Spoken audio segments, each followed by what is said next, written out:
Hey, what's up guys? This is Anthony from Anthony's Customs, and I'm showing you today my newest custom, which is an all-new Deadpool. This is the first time I've used this base body or the part combination. The heads, of course, I've used before, but this is basically an original design for Deadpool. I had a new customer but email me and ask me to make him a red and black Deadpool.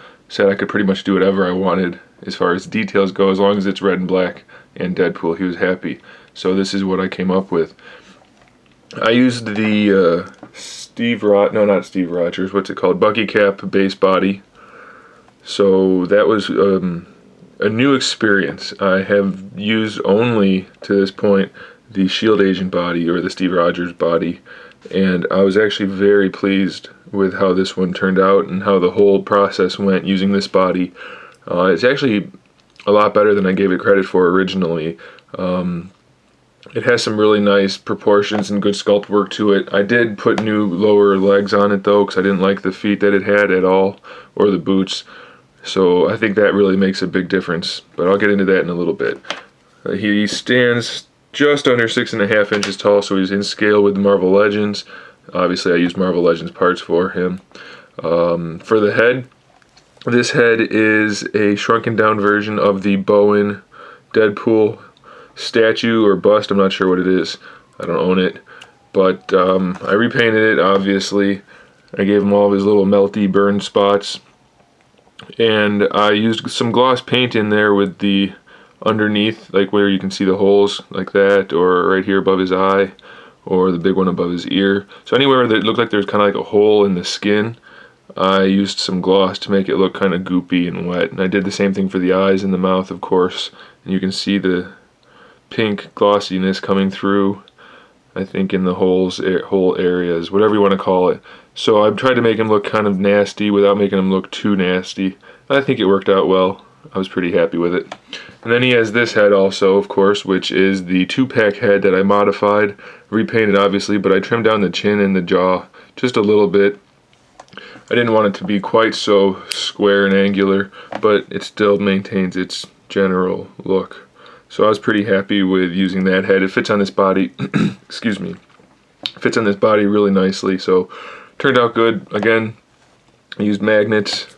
This time, instead of putting a screw in, because he's got the big ball peg up there, I just drilled out the ball peg and put the magnet right in there, which is equally effective as the screw, so that's good.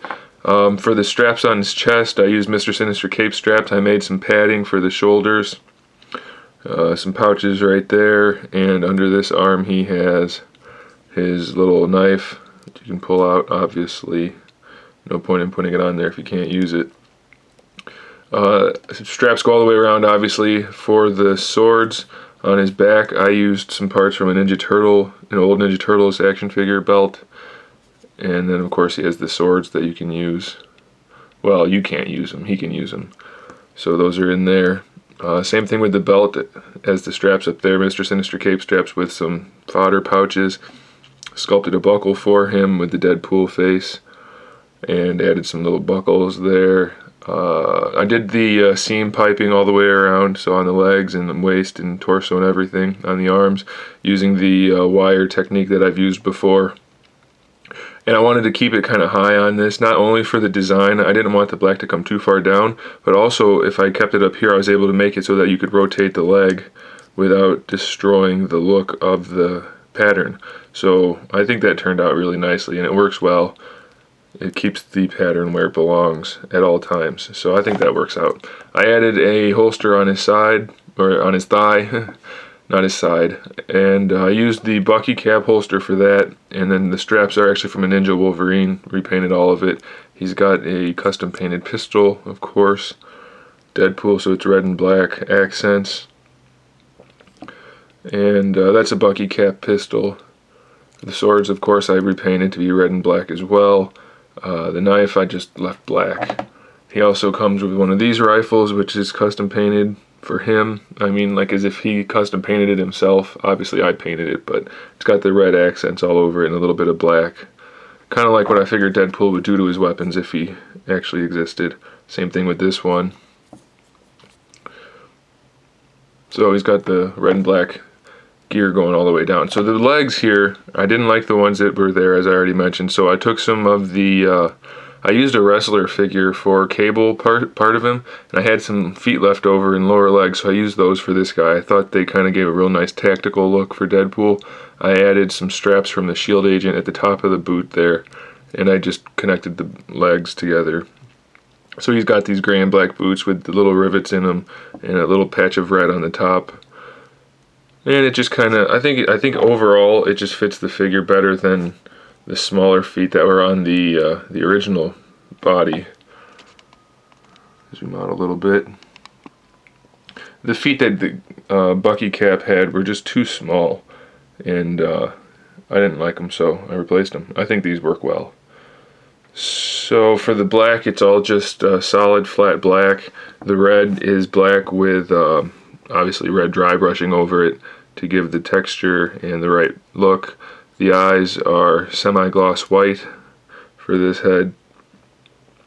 Excuse me. Dust.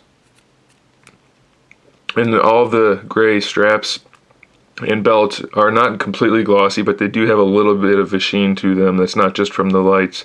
I did that to make them look kind of, just to separate them from the level of glossiness for the outfit, so it looks like different materials actually. I think it just gives a little bit of realism to the figure.